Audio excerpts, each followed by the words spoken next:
Transmitter device activated. Coordinates set for Earth 2. Hey everyone, welcome to the Earth 2 podcast, the podcast that explores the origins and development of the DC Comics multiverse and the legacy of their Golden Age characters throughout the Silver and the Bronze Ages of comics, and a little bit more besides. I'm Peter Watson. And I'm David Steele, and as Peter says, yes, when the mood takes us, sometimes we push the limits of our own remit, etc. This week, listeners, you might be delighted to know we're doing the lead story from issue 222 of Batman that was published on the 21st of April, 1970. Why are you doing issue 222 of Batman, Dave Steele, you might be crying? Well, listeners, in the past, very recently, obviously, we had an issue of Supergirl, which had a slightly dated reference to the Beatles. And further beyond that, we did an issue of Lois Lane that featured an appearance from 60s icon Twiggy. And as we're sort of going along in this podcast, we've accidentally sort of found ourselves commenting on some of the shifting cultural attitudes and forms that have happened. So this one's about, I think, as far as we were going to stretch the elastic in our justification. Yeah, I think so. But we both really, really like the band that this story was inspired by. I suppose you could think of it as, perhaps the Earth 1 equivalent of, whoever this band were in Earth Prime, I suppose. You could say that. Which, again, maybe postulates that issue of Supergirl took place on yet another Earth, but I don't know. Anyway. We'll stop you right there. Yes. Do you want to tell everyone about what I think is our 20th or 21st Neil Adams cover? I certainly shall. It's Batman, so there's a massive Batman logo at the top. Picture the scene. It's night. We appear to be in a graveyard. Because there's a grave in the background, lit moodily by a lantern, and there's a spade still sticking out of the ground. And there's a gravestone that just says R.I.P. Walking away from this scene, we seem to have four musicians.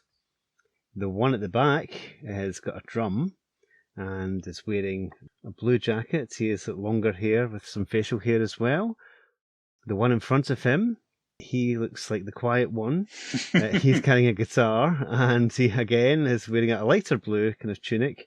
It looks like he's got a cravat on maybe, or a tie, and he's got longer dark hair as well, again, a bit of facial growth. And he has kind of military epaulets on his shoulders as well. Now, the one in front of him also appears to be wearing some kind of button-up, almost military-like tunic. And he has a case for some musical instrument under his arm. And again, he's got brown hair, and again, a bit of facial hair going on there too. And the one at the front has got this big tie-dye kind of psychedelic print tunic on, top on. Yeah. He has round glasses and he has a moustache. He's wearing tight blue trousers, but he has no shoes on. Yes. Oh, interesting. We'll come back to the significance of that, obviously. Indeed. Now, watching this mysterious scene are Batman and Robin. And Batman is saying, "Here they come, walking down the street. Get the funniest looks from everyone they meet." That's the wrong band. That's the wrong band, sorry. Batman is saying, "Here they come. One of them is dead, but which one?" And Robin is at the very front of the cover, and he's holding up what appears to be a record album that features these four characters. And in psychedelic print on the record it says, "Dead till proven alive." And Robin says, "The clue is on their album cover." We should probably describe the illustration in the front of the record as well. Yeah. It shows the four men who we've seen walking from the graveyard. Three of them are facing us, but one of them has his back to us. There's actually a little bit of a goof there, but anyway, we'll come back to that. Yeah. So yes, if you're a Beatles fan, you will recognise that cover is very similar to a photograph of the band on the back of the Sgt. Pepper's Lonely Hearts Club Band LP, and you might be forgiven for thinking that the guy at the front of this little procession of people walking away from the grave looks a bit like John Lennon, and one of the others looks a bit like George Harrison. You could be forgiven, but we shall see how it pans out. We jump into the story.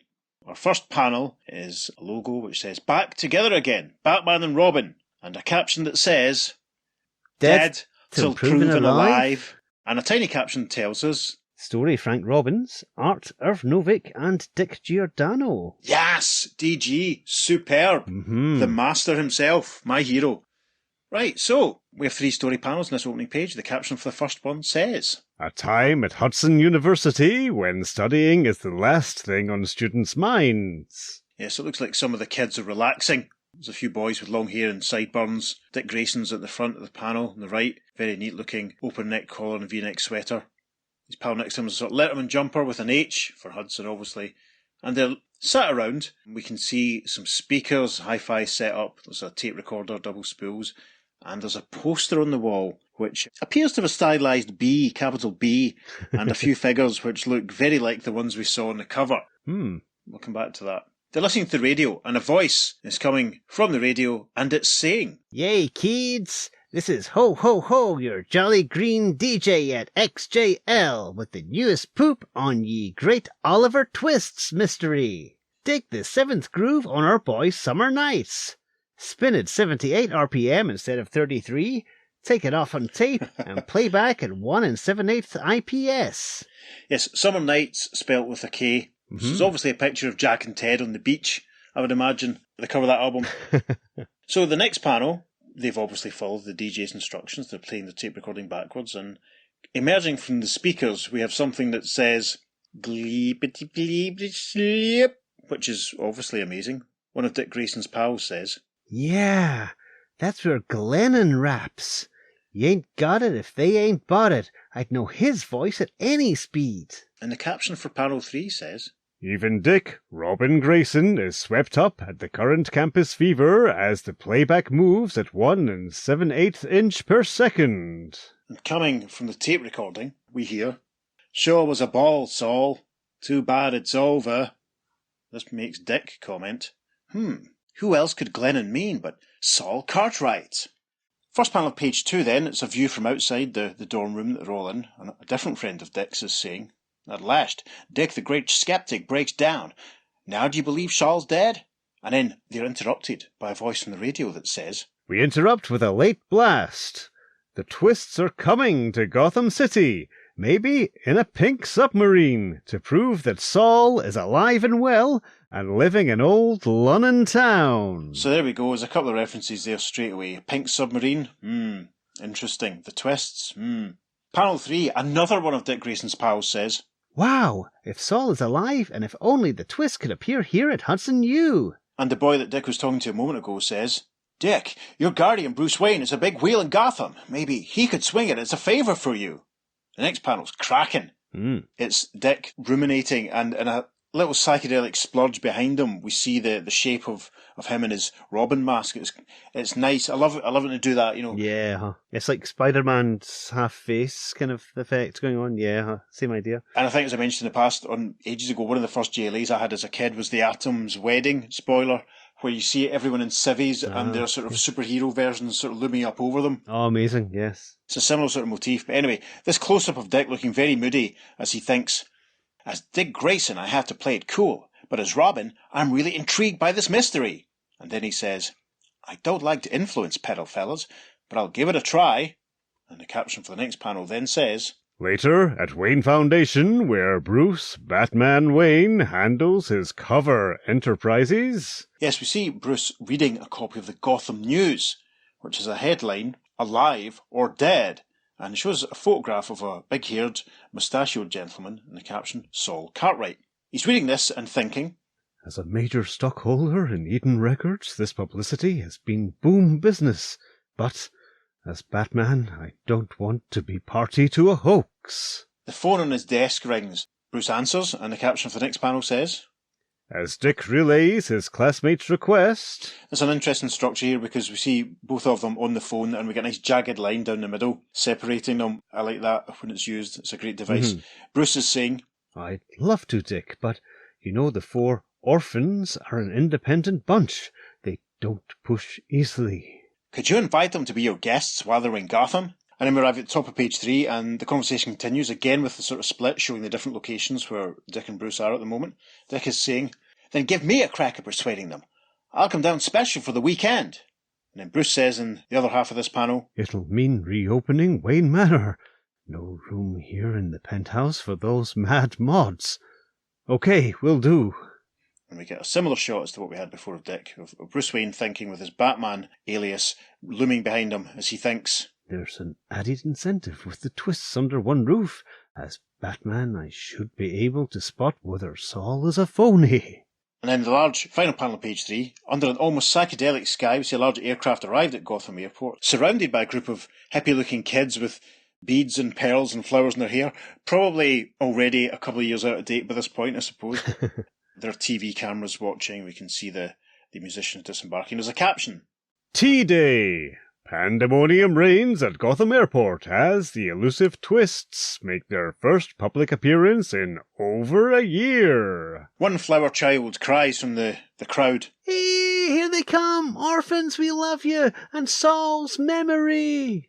And a TV commentator wearing headphones and speaking to a microphone standing on a platform next to his cameraman says, Stay close to your TV screens, folks. Our zoom lens brings you, live, a pour-by-pour close-up of the one and only Saul Cartwright. We arrive at the top of page 4, panel 1, we're watching the band arrive on television as we see Saul Cartwright, closer shot of him, and to be fair, out of the 4 gentlemen in this story, he's the one that looks least like the people they're parodying. Before hair, brown hair, and big thick moustache which sort of joins into his sideburns. Mm-hmm. I can't think of Paul ever having a look like that anyway. No. He's in the process of saying on the telly screen, Hi folks, sorry to disappoint my faithful mourners, but as you can plainly see... So, he's obviously okay. The caption for panel 2. While part away from the swirling mob behind a hangar... Yes, we're in the back of Bruce Wayne's big fancy limo. We can see Alfred in his chauffeur's cap in the front, turning around to watch what's going on, and we see Dick and Bruce looking at a picture of Saul on the in-car television. Dick is saying, Sure, looks like Saul, sounds like him, but is he? And Bruce says, Dunno, Dick. Plastic surgery and voice training can do wonders. If he's a stand-in for the rumoured dead Saul... Caption for panel 3. As a protective police cordon leads the harried Twists through their ardent fans... Yes, we hear Bruce Wayne's voice coming from inside their big flashy vehicle as he says, Which we may find out soon, Dick. Commissioner Gordon has extended my invitation to them. And we see Commissioner Gordon in the next panel as he ushers the Oliver Twists into the back of Bruce Wayne's big shiny Rolls Royce, because that's what it looks like. And as the musicians are climbing in, Commissioner Gordon waves them off saying, They're all yours now, Bruce. Take 'em away. And Bruce replies, Thanks, Commissioner Gordon. Wayne Manor will give them the peace and privacy they'll need between public appearances. And then a slow dissolve, the caption for the final panel of page 4. After running an adoring screaming gauntlet, they enter the serenity and quiet of staid Wayne Manor. Yes, a nice panel. One of Peter's favourite patented Dutch tilts. Yay. You see Alfred with an amazing comb-over holding a couple of suitcases that have stickers on them saying España and Roma. You see that Bruce is helping with luggage too. There's one that says Paris. And we see a good shot of the Oliver Twists, looking very much, obviously, like the Beatles on the cover of Sgt. Pepper. Glennon says, Cool. Posh like Buckingham Palace, eh, lads? And the next one of them says, Glennon, you always were a pushover for posh, weren't he, Hal? And then the other one, who, as Pete commented at the start, looks a bit quieter than the others and is a bit thinner about the face and has a slightly neater moustache. He replies, No, and you're such a haven for austerity, Benji. Right, Saul? And Saul replies, reminds me of a bloody mausoleum. And the first panel of page 5 is a shot of Bruce and Dick with their superhero alter egos hovering behind them in a psychedelic swirl, as Bruce thinks, Funny reaction. Those boys could buy Buckingham Palace. And Dick thinks, Saul talks like he's just risen from the grave. Saul, with his bouffant hairdo, he looks more like Barry Gibb than anyone else. I thought it looks a bit like Jason King. Yeah. Or Mastermind from the John Byrne X-Men run. Yeah, that's true. I'm just sort of trying to think of pop stars. He looks like a kind of mid-70s Barry Gibb, which means I should probably have done every line of his in a falsetto. But anyway, Saul stands under a chandelier and chats away in the next panel saying, Forgive the put-down on your digs, Mr. Wayne, Dick, but this death roll my nutty fans have dreamed up is getting to me. And while you seem the regular sort, you might have doubts too. So let's clear the record. Right now, when my 3 partners took off for the Himalayas a year ago to do their thing, It wasn't to go into mourning over my death in a cycle accident in London. Did they expect me to make solo appearances while the backbone of our group was away? I just dropped out of sight to dream up new arrangements and stuff till they returned. And in the next panel we see that Oliver Twist's taking the leave, walking up the stairs, as Bruce says, "We get the message, Saul. Nobody'll get on your back here. Alfred will show you to your quarters." They take the leave, the Oliver Twist looking back as Dick whispers, "He gave me just what I wanted. Come on, Bruce. I'll need your assist." Now, I have to say, very quickly, if you look at the lettering in panel 5, look at Saul. Doesn't that S look as if it's been added later? Yeah. Look at the A. Doesn't it look a bit squinty? Yeah, I can see that, yeah. Interesting. We'll have to look out and see if there's any other instances. So, the final panel of page 5 is captioned, "Quickly exiting into the secret Batcave elevator." This is great. We should point out that Bruce is wearing the black and orange striped shirt that he had in Brave and the Bold quite recently. It's glorious. It's amazing. I think only Bruce Wayne could pull it off, quite frankly. Yeah. Or Robert Wagner at this time. Yes. So they're in the elevator. We get a great shot of Dick's Hudson University Letterman jacket as Bruce is saying, "Saul gave you what? Just what are you up to, Dick?" "Up to discovering the truth. If that chandelier I bugged picked up his voice clearly." Which is why we got the emphasis of the roof furniture. We arrive at top of page 6. The first panel is captioned. "In the Batcave, Dick switches on a tape recorder." Yeah, we see a few screens and lots of equipment. We can see a record turntable and a couple of spinning tape spools. Tremendous. Dick is saying, "The ear can be fooled, Bruce, but playing Saul's voice back through this sono-analyzer produces a sonogram. A voice pattern print as distinctive as a footprint. But what comparison do you have?" "This early recording of the authentic Saul Cartwright's voice. Look." And Dick indicates a couple of screens which are showing basically some patterns of wavy lines, obviously the sound pattern. Dick continues, "Our present guest is a fraud. They're both different." "Different? Yes, but so is the source." "The source?" "One is a singing voice, the other speaking. They would have unlike patterns, so you've proved nothing unless you can get Saul's present singing voice." A slow dissolve. Caption for panel 4 says, "Later, at dinner." Yes, we see Alfred bearing some food in on a tray. Bruce and Dick and the Twists are sat around the table, getting stuck in. Bruce is saying to Saul, who has a bit of equipment in his hand, "Planning to record our deathless words for posterity, Saul?" "This is my inseparable companion in case of sudden inspiration. Then I sing into it." Another slow dissolve. A caption says, "Then, in the dead of night." Yes, we see Robin in costume.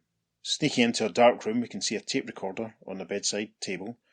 Robin is thinking, "Saul got inspired several times during dinner. His tape has just the voice I need on it, a singing one. But in case I should be spotted, better that Robin takes the rap." Final panel on page 6, he's exiting the room, tape recorder in his hand, and Robin thinks, "He didn't even stir. Now, with luck, I can copy this off and replace it without Saul being any the wiser." However, as we arrive at the top of page 7, the caption for the first panel says, "Suddenly..." Yes, and we see Robin being struck from behind with a quack sound effect. Yeah, we can't really make out who it is, but he seems to have long hair. It's almost like a karate chop to Robin's neck. The caption for panel 2. "His head reeling, Robin clutches desperately behind him at his unseen assailant." Yeah, he manages to grab a hold of his jacket or whatever it is he's wearing. The narration caption continues in panel 3. "And drags him down with him as he feebly fights back." Yeah, Robin falls onto his back and does what looks like a kind of judo flip, bringing the other person over him. The other person says, "Let go, blast you." And then, in the next panel, with a crying, he strikes Robin in the face with the tape recorder, and then in the next panel, with a series of thumps and ka-thumps, we see Robin falling down the stairs. The final panel of page 7 has a caption. The caption says, "Moments later..." And Bruce Wayne has arrived in the scene. He sees Robin at the foot of the stairs. He thinks, "That commotion out here, what caused... Robin!" Page 8, panel 1. As Bruce lifts the limp form... Yes, we see him cradling Dick, and he thinks, "Still breathing. Got to get him out of sight before..." And then we hear a Scouse voice off camera saying, "Hey, who's tripping the life fantastic out here? You, Saul?" "Not me, Glennon. I'm no sleepwalker. Maybe Hal, Benji." Obviously, they've disturbed the Oliver Twist. In panel 2, Bruce still holding on to his unconscious ward, ducks in against the wall. As the figures, they've obviously come out for a look, as some figures move past him. Bruce thinks, Close, but they didn't spot us. This needs the privacy of the Batcave. and so, catch for panel 3. Seconds later... Robin is rubbing the side of his face as he comes to. Bruce says, What happened, Robin? Tried to get Saul's recorder, then someone clobbered me from behind. I'd lost. It must have been Saul. Woken, followed me. Bruce rubs his chin and says, But why his desperate interest to guard that recorder, unless he's trying to hide his voice? That could prove he's not Saul. Another slow dissolve for the next caption. The next evening, as they dress for dinner... Yeah, we can see Bruce wearing a pink shirt now, tying a nice blue and white stripy tie. Dick is fixing his cuffs. As Dick says, They all came down to breakfast looking innocent as lambs, and Saul still had his recorder. They must be in cahoots, Dick, but there's another way to get his singing voice, as you'll soon see. And so the final panel of page 8 has a caption that says, After a curiously terse dinner... Yes, we see Dick and the band sat round the table, Alfred standing next to a light switch by the looks of things. Bruce is taking his leave, seems to be walking towards another room as he says, Everyone remain seated. I have a surprise. Alfred, would you turn the lights out, please? Which presumably Alfred will do. A tiny caption says, Continued in second page following. And so we arrive at the top of page 9, and a caption says, Moments later... And Bruce Wayne re-enters the room, bearing a large cake with a single candle in it, and he excitedly and delightedly says, It's Alfred's birthday. To which the loyal butler replies, Oh, Master Bruce, you shouldn't have. Oh, Dick thinks, what a cutie. Bruce must have every place setting bugged. And now, how can Saul refuse? And then Dick says, And what better present than to be serenaded by the twists, Alfred? Happy birthday, everybody. And the caption for panel 2 says, For a brief moment, Saul hesitates, and then, as at an unseen signal... Great shot of the band here, it's really obvious who 3 of them are based on. Glennon says, We've been separated too long, gang. Benji says, Yeah, it's time. Hal continues. We sang, And Saul finishes. Together. And then they all join in for... Happy birthday, dear Alfred. Happy birthday to you. The caption for panel 3 of page 9 then says, Later... And Dick is playing one of his tape recordings back, and we get the conclusion of Birthday to you, as Dick says, meaningless without Saul soloing, and the sonogram analyzer can't separate their voices. What now, Batman? I'm trying another tack, bugging their outside calls and taping them. It's an interesting panel. We can see the tape recordings swirling away, jaggedy speech bubbles coming from him. The first voice says, Gotham Recording. Saul Cartwright with Oliver Twists here. Could we have the use of your studio for some test taping tonight? Another voice says, Could you ever? Like, man, wow, the twists in my studio. As we arrive at the top of page 10, the conversation that Batman and Robin are earwigging on continues, as the voice of the chap at the studio says, Oh, but Saul, all my engineers have left. I was just closing. Don't need 'em, friend. We do our own. Just leave the key under the entrance mat. We'll make it worth your while. And on hearing this, Batman and Robin move off towards the Batmobile as Batman says, Just the break we needed, Robin. Come on. We're setting up a private recording date to get a tape of Saul singing. And in the caption for panel 2 of page 10, Reactivating the Batmobile, the dynamic duo races against an unknown deadline. Then, parking out of sight... Yes, they've left the car, moving towards the studio building. You can see a doormat on the ground. Batman is saying, Under the entrance mat, he said. Simpler than picking our way in, Batman. We open up, slip the key back under the mat, and relock from the inside. They'll never guess we're hiding here. We see in panel 3, Batman lifting up the doormat. We see the key underneath, the sort of pointy part of the key facing towards them. Batman says, Good plan, Robin. Except... Except what? Someone else. Says Batman as he puts the key in the door, opens the door, and then in the next panel he continues, Got that idea first. We hear 3 gunshots. Bam, bam, bam.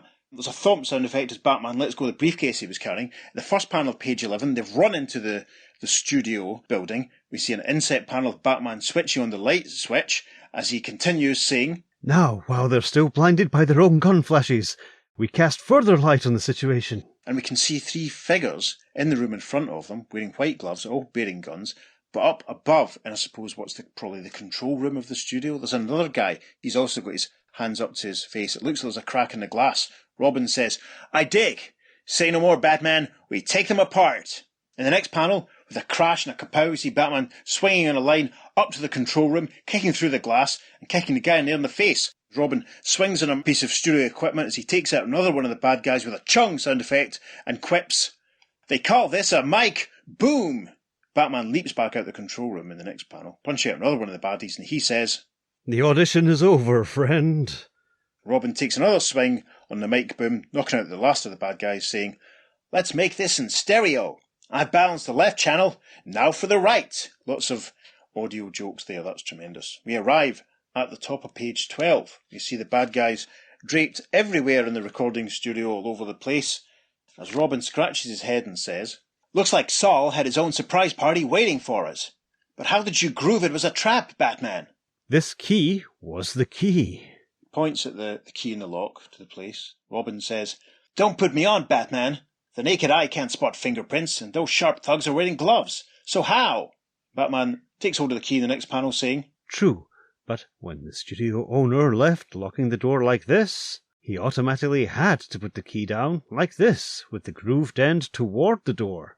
And we see Batman lifting up the mat, showing the key with the pointy bit pointing away from him. He continues, "But when we found it, it was reversed, indicating it was replaced from the inside."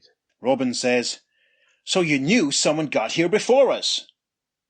I think we're going to have to carry out some kind of controlled experiment on people and see if they would place keys facing in a certain direction, because I don't believe that for a second. Anyway, right, the next panel shows the dynamic duo legging it, casting long shadows as they do so. Batman saying, "The Twists have a perfect alibi. They were still home when we left." "So Saul must have hired those local killers." Final panel of page 12 shows them zooming along in the Batmobile. This is the first time we've had the Batmobile in a very, very long time. And it's the proper, sleek 70s Batmobile that's actually my favourite design. Yep. I'm delighted to say.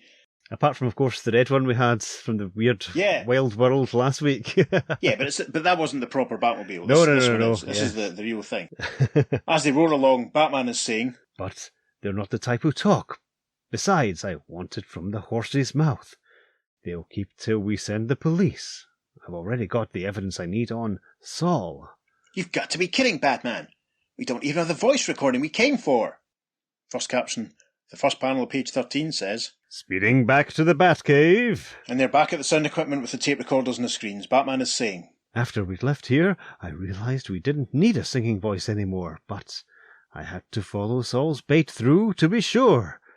You forget we now have the talking phone bugging tape, and the first talking tape from the chandelier bug.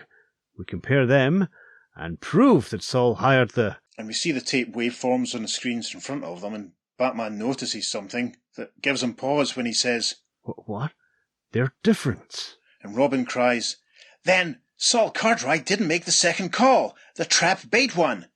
They run to the door as Robin says, "And maybe someone else attacked me to get that mini recorder back. But who?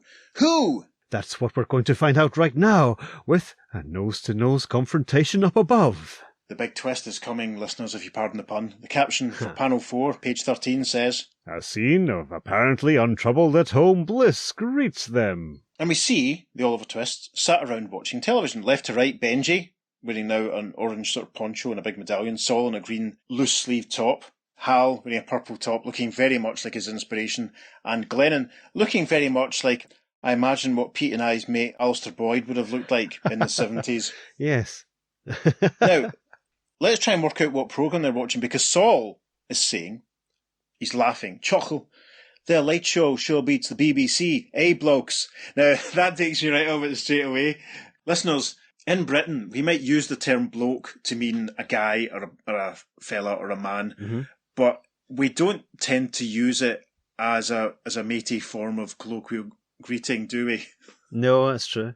Unless maybe it's a particularly Scouse thing that we're unaware of, but I don't think so. I don't know. One of my HMV bosses, who I knew for 15 years from Liverpool, and never heard him say that once. I might have heard him say he's a good bloke, but he wouldn't have used it in that term. He might have said mates. Anyway, what do you think they could be watching? Their late show, what do you think that could be? Johnny Carson, maybe? Had he started by then? I've no idea. I think, yeah, oh yeah. Uh-huh. Listeners from across the pond, be it Max and Rich or Steve, if you could tell us what that means, we'd be delighted. They're watching TV then as Batman and Robin burst in. Batman says, Saul Cartwright, if that's your real name. Saul looks pretty annoyed in the next panel as he responds saying, It is my name, Batman. Get off my back, both of you. I've had more of this than I'm going to take. You want to know the real story? I'll tell you. But then Glennon stands up saying, No, you won't, Saul. And he pulls a gun on Batman and Robin in the final panel of page 13 as he continues, Not after the great pains I've taken to keep him from finding out. They should have been dead by now, but since my trap didn't work, this will. First panel of page 14. Saul isn't having it. He says, Never thought you'd freak out like this, Chumley, but I won't go along with it. And he swings his tape recorder, which he always seems to have, with a ka-chang sound effect. It knocks the gun out of Glennon's hand. Glennon cries, Ouch! And in panel 2, Robin lunges forward and punches the bespectacled one. And Robin says, Something tells me I owe this to you for last night. Batman then says at this point, What did you just call Glennon, Saul? Chumley, his real name, just like this is really Pritchard and Gilby, as he points at Benji and Hal. And then Saul says, I'm not the phony. They are. To which Robin exclaims, What? You can see in the foreground of the panel, Glennon, in inverted commas, or Chumley as Saul just called him, rubbing his face as his glasses have been knocked askew. He's down on the ground. In panel 4, Saul has his face and head in his hands as he says, You heard me right. Those lads are the frauds, the put-ons, because Glennon, Benji, Hal, my good old buddies. And then he gets a very emotive close-up in the final panel of page 14 as he says, They're dead. Killed last year in a crash of a private jet that was taking them to groove with the mysteries of the East. First panel of page 15, he's sat, head in hands, on one of Bruce Wayne's big expensive chairs, Batman looming over him, casting a shadow.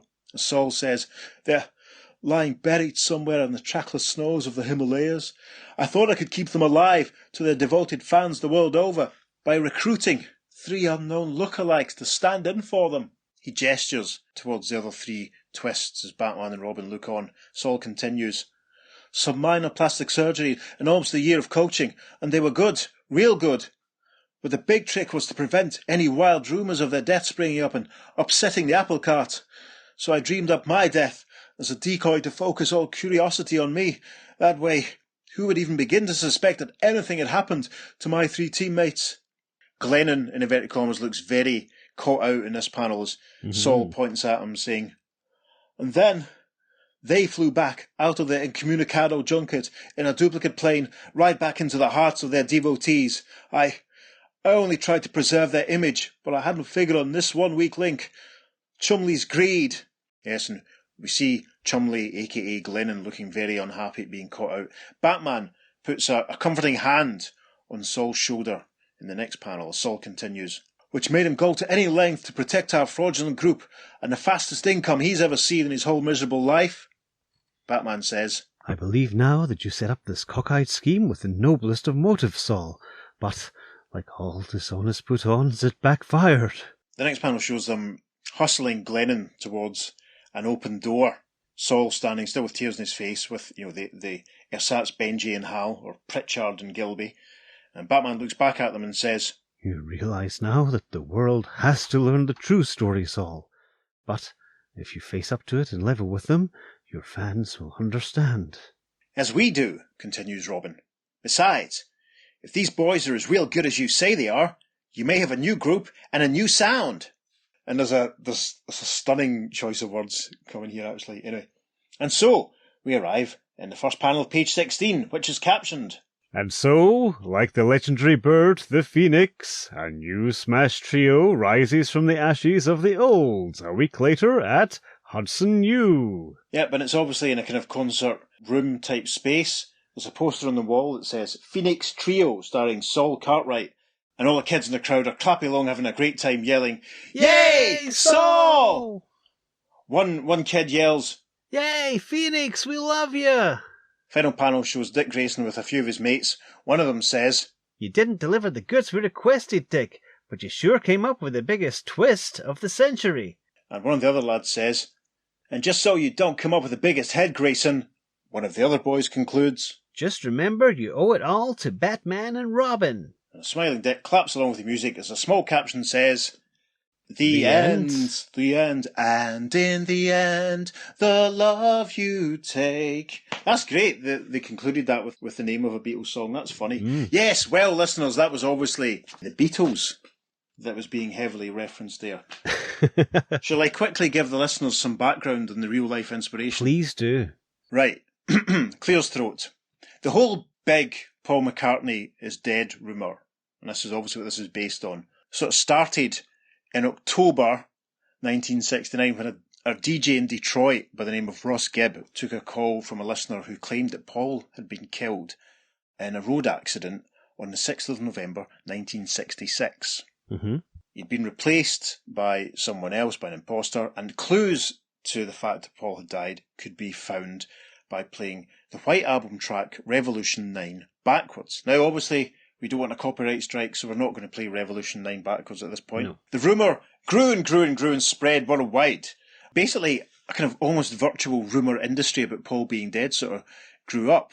On the cover of the Beatles' final album, Abbey Road, there were purportedly clues to the fact that this had happened. Mm-hmm. There's a car in the background, there's a number plate on it that says 28F as part of the number plate, which is the age Paul would have been at his next birthday if he'd still been alive.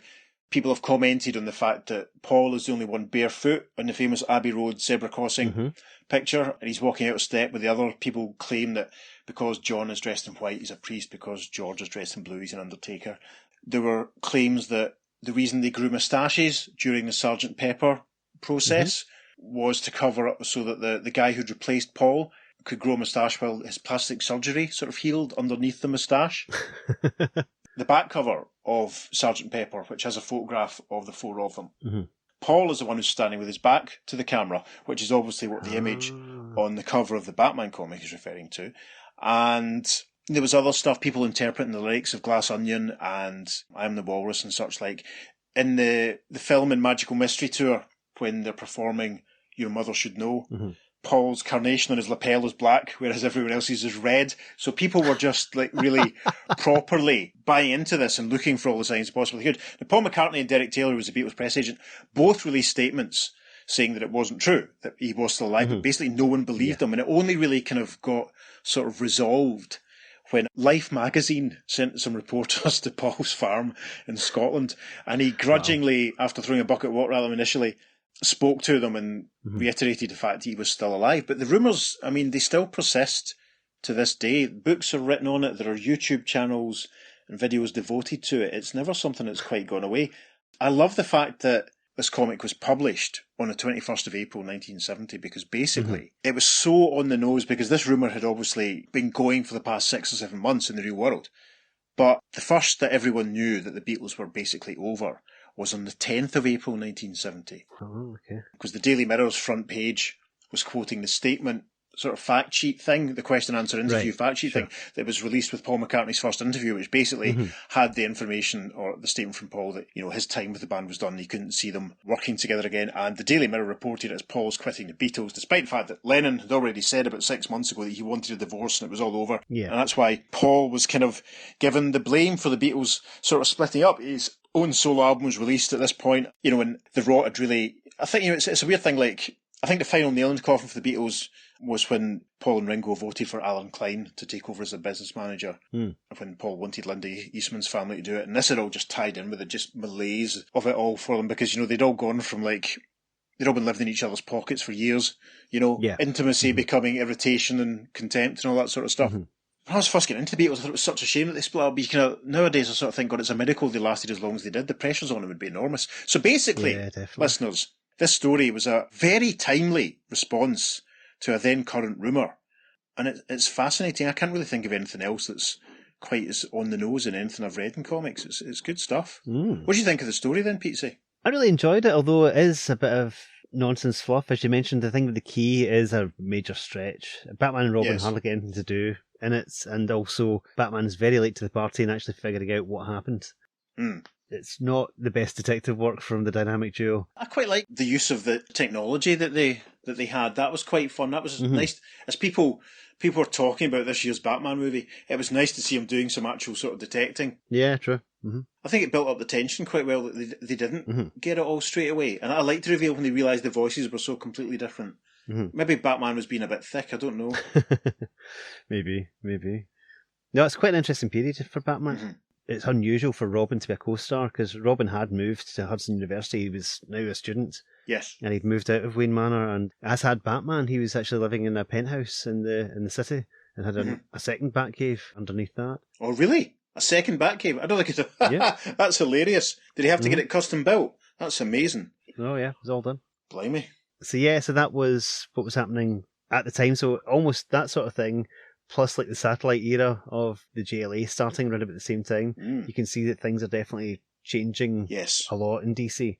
A definite shift. So Dick left to go to Hudson University. Now, Hudson University is a fictitious university. However, it has cropped up in other fiction as well. Oh, really? The running joke in the Law and Order franchise is Hudson University is where the bad guys go to school. Oh, right. Interesting. Because they were kind of told off early on for having students at real universities be suspects in crimes and things. Got you. So basically they made up this fictitious, what they thought was a brand new fictitious university called Hudson University. Named after the river, presumably. Oh yes, not the butler from Upstairs Downstairs. Was it Hudson? Can't remember. I think it was. I don't know, I've never watched it. So yes, that's a running joke or running theme in Law and Order. In fact, my wife and I are both big Law and Order fans, and she's got a T-shirt that actually says Hudson University, where the bad guys go to school. That's pretty cool. Amazing. So there we are. Yeah. Yeah, there's solo Robin stories just now as well that are taking place elsewhere, but good to see them back together. Yes, because I have long coveted the Omnibus. I was a bit surprised to see that it wasn't Denny O'Neil that wrote it, because some of the stories we've done recently, they've been very in touch with what was going on, so good that it was Frank Robbins. Is he the same guy that ended up drawing The Invaders? Yes, Oh, good. Even better then. He also wrote some dreadful issues of The Flash. Really, really, really bad issues of The Flash. I wonder if we'll do any of them. Probably not. Let's talk a bit more about the Beatles in the story. I mean, I love the fact that the John Lennon figure really looked like John, and the other two really did look like George and Ringo, but the Paul McCartney guy looked nothing like him. Yeah. What about the fact that ages before the release of Wildlife, Paul, in effect's new band is Phoenix, because, you know, Phoenix is a bird and birds have wings. Isn't that mental? That's fantastic. That's the Earth One version of Wings. It must, yeah, exactly. Wings, the band the Beatles could have been. Yes, obviously somewhere down the line, I can't remember which album on, Paul McCartney's got a song called Magneto and Titanium Man, which if this was the Doctor Who podcast that I was formerly associated with, we'd probably play out with that. No, I love this. I mean, the little reference to the pink submarine. I'm surprised there weren't more Beatles jokes sort of scattered in. Yeah. You know, there was one I thought was maybe a reference where Batman says "get back," but not "get back," but he gets and then something back, which I don't know. That's possible. Unlikely, you know. I admire their restraint at not filling up every sentence with someone saying "help." I saw something. You know, what did you say? Well, I saw her standing there, but it may have been yesterday. Yeah. Wait. You know, all that sort of stuff. I feel fine. You know, that kind of thing. Drop that revolver, yes. Yes, exactly. I mean, one interesting thing that I think I must comment on, it just picks up from what you said, is I liked how it sort of started with Robin and ended with Robin. Yes. Started with Dick Grayson and finished with him. So, I mean, in many ways, it's, you know, it's another Robin story, I suppose, isn't it? Yeah. You know, Batman's almost the guest in his own book. Yeah, that's quite interesting. No, I love this. I mean, can you remember when you first properly became aware of the Beatles? The Beatles? I can't say I do, but I remember when I was young, I had a Beatles album. It wasn't one of their main albums. It was like Rock and Roll Music Volume 1 or something like that. It was a compilation album. And it had stuff like Twist and Shout on it and things like that. Yeah. So it was, but I loved it. It was great. And I was a fan ever since. But yeah. Yeah, my sort of earliest memories of them are hearing stuff like, I was born in 73, so it was a while after the event. I can remember hearing Lady Madonna and Yesterday on the radio all the time when I was a kid before I started school. And I remember having some vague awareness of the Beatles as a thing, but when John Lennon died, I couldn't understand the fuss. I was like 7. Sure. Couldn't understand the fuss, and it was a while before it dawned on me that he was one of the Beatles, and I was aware of Paul McCartney and Wings, and hadn't realised that he was in the Beatles, because obviously Mull of Kintyre was such a big deal, especially in our part of the world. Of course, at the time, yeah. I didn't become a Beatles fan until I went to college. I was such a keyed up little dweeb, and there was a band that I liked called Airhead who were interviewed in a magazine when they sort of said that they all lived in the same house, but it wasn't like help or anything, and I knew that one of the guys in my college course was a Beatles fan and had help on VHS, so he lent me it. It was like a light going on. Everything changed. Everything changed. There we are. I can really divide my life into before Beatles and afterwards. I love the Beatles, and I love the fact that we've managed to almost justify doing this comic. Yeah, it is a bit of a stretch, however. But hey, it's fun, isn't it? And if we can't bend the rules or stretch things, every so often, then what's the point? Going back to the story a wee bit, yes, I really enjoyed the artwork in this, although it seems a lot of it's very kind of perfunctory. It is almost as if Irv Novic's kind of still doing a bit of Batman TV show with it, but then you get things like the final panel on page 14, which looks at pure Neil Adams. Well, I would say the final panel on page 3 looks pure Neil Adams as well, with the aircraft arriving and stuff. And oh, yes, some of the tilts and stuff are... Yeah. You're right, I mean, there's some imagination in some of the layouts, and then some of it, you're right, looks a bit kind of empty. I get the sense that it's possible, I mean, given the timing of everything that was going on, it's possible the story might have been drawn very quickly. Yeah. They might have gone, let's try and do this one quickly so that we can get it into a comic. Yeah. I love Batman looming over Saul in the armchair and casting the shadow behind him. It looks great. It almost looks like Saul's casting the shadow because it's like directly behind him, but it looks fantastic. It is very effective. And as I say, I like the likenesses of them all. And, I like the scenes of Batman and Robin creeping about, trying to figure out what's going on. It's great. I also like the fact that Bruce Wayne referred to Robin as Robin when he was in the costume. Of course. So that was quite good, even though there was no one else around. It was. I like that sort of stuff. It's good. Me too, man. It keeps it like pretense. It's good. Yeah.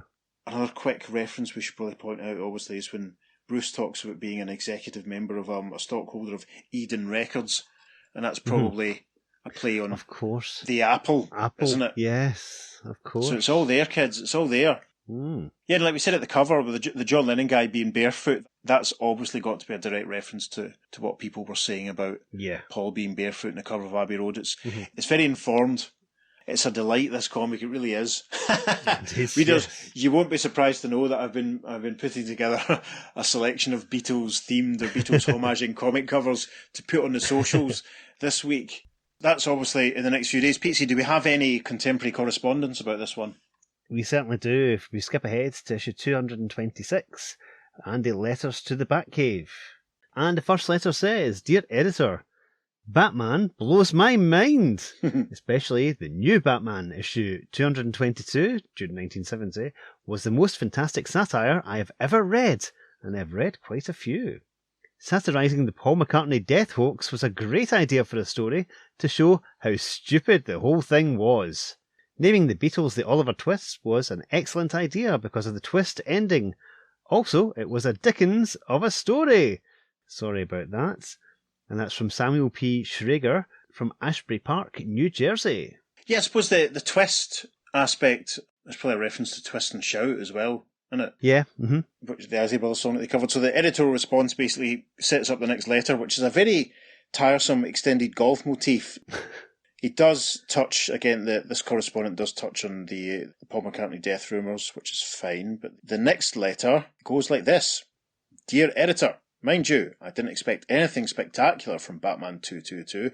After all, with Robin back at the nest with his guardian, we couldn't hope to see the creature of the night Batman that we've grown accustomed to during the last few months. That's obviously, I suppose, talking about what Neil Adams was doing. I instead grimly prepared myself for the revival of the super-scientific and very unmysterious Batman of the late 60s. I was almost right. With the burden of the boy wonder, the dark detective could not be the silent, brooding, sinister figure hovering quietly over the city whose very presence terrorises all who gaze upon him. And as I foresaw, Robin was still punning his way through practically every action panel.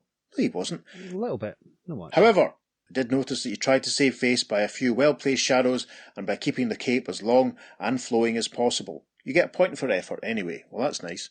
A small word about the technical end of 222. I'm truly sorry Mr. Robbins found it necessary to do a poorly contrived Batman-style investigation of the dead Beatles scare of a few months back. Please, Mr. Robbins, if you find it necessary to be topical or in or whatever, at least try to do it well. Ooh, tough crowd. The art in this issue did not settle much better with me than the story did. I know there are those who believe that Novick, Giordano have a great mood or atmospheric qualities, but I disagree. Ooh. As much as I try, I cannot enjoy an Irv Novick penciled Batman story. Unless the inker literally repencils everything, the characters loom awkward, and just as often look like they're in extreme pain. Perhaps Mr. Novick draws their pants on too tightly. That kind of disagree with most of that. It was a fun story, come on. Yeah, me too. That letter's from Leonard Yulee from Beverly Hills, California. Oh, well. And the editorial response to that is another tiresome golf motif. Pete's going to read the next letter. Dear editor, Dead Till Proven Alive was a very cute and exciting story. This is a rare combination, and Frank Robbins gets nothing but roses, minus the thorns, from me on this fine effort. The return of the Batman Robin team was so smoothly handled that it seemed as fitting as a sunny day in spring. Irv Novick should be highly praised for his interpretation of the Batman. I dig it. And that's from Peter J. Town from Norway and Maine. And the final letter says, Dear editor, very sneaky. Yes, very sneaky indeed. I'm talking about Dead Till Proven Alive. I noticed how close Saul is to Paul. Even my sister caught how close Cartwright is to McCartney. It sure was a switch ending. It was very cute how you worked things out. When the night is cloudy and Frank Robbins can make more stories like this, let it be. And that's from Mary Ann Gwynn, East Falmouth, Massachusetts. Yeah, I am convinced. I think I said this while we were recording and doing the story. Mm-hmm. There are some panels where it really does look as if it's been relettered. Yes. And the SA has been squeezed in. Yeah, white out over the P and we turn it into an S, yeah. It's really, I think it's really conspicuous on page 14, panel 3. Mm-hmm. And whichever one of the other ones, yeah, I mean, page 6, panel 4. Right, okay. And panel 5, actually, I think. So, listen, doubtless we'll put some of these offending panels on the socials. So, Mm-hmm. I think this comic's quite expensive. Now, I got mine for about £5 at the 1994 Glasgow Comic Art Convention. Okay, cool. So I'm told it's quite an expensive one now. So listeners, you might have to dig deep in your pockets if you want to read along with us. What can I say? I don't think it's on the DC Infinite app either, unfortunately. Controversial. So, yes. Anyway, listeners, thank you for indulging us. I had a great time reading this one. Did you now? Yeah, could you not tell? I'd never have guessed. Do-do-do-do-do. Yes, I've really enjoyed doing this episode. Thank you, Peter, for agreeing with me and indulging me. It's the most Beatles DC comic fun I've had since Paul McCartney and his Superman and Jimmy Olsen collection in Help when he sat at his little organ. Of course. I'll see if I can find a photograph of that for the socials. That'll be fun. Petesy, yes. Where can everyone find our socials? Well, on Facebook and Instagram, we're at the Earth 2 Podcast, and Twitter, we're at podcast_Earth2. And you can even write to us at the Earth2Podcast@gmail.com and tell us what you think about this story and what your favourite song by the Oliver Twists is. Yes. I mean, this is before the Ruttles. It's hilarious. Yeah, listeners, do write in. Let us know your favourite Beatles Batman-related puns or favourite Batman or DC comic-related Beatle puns. That'd be a lot of fun. Yeah, if you're feeling generous, you could go to wherever it is you receive your podcast and leave us some positive comments or reviews. That would be a lot of fun. Be nice to have. Good for our profile, I'm told, etc., etc. There we are. And on that note, unless you have something else to add, we'll get back to the wind-up and we'll both say good night. Pete, see, these Beatles puns, they're getting better. Couldn't get no worse. Listeners, from me to you, thank you for joining us. Hopefully you won't have a hard day's night. And any disagreements Pete and I have had about doing this issue, we can work it out. And I'll say hello, goodbye, and we'll see you again very soon. Perhaps even yesterday. Yes. Oh dear. Anyway, on that note, you've been listening to the Earth2 Podcast. Transmatter cube activated. Return coordinates set for Earth Prime. It's Alfred's birthday. To which the loyal butler replies, Oh, Master Bruce, you shouldn't have. Oh, you'd be happier than that. Come on. I try to do sarcastic Alfred.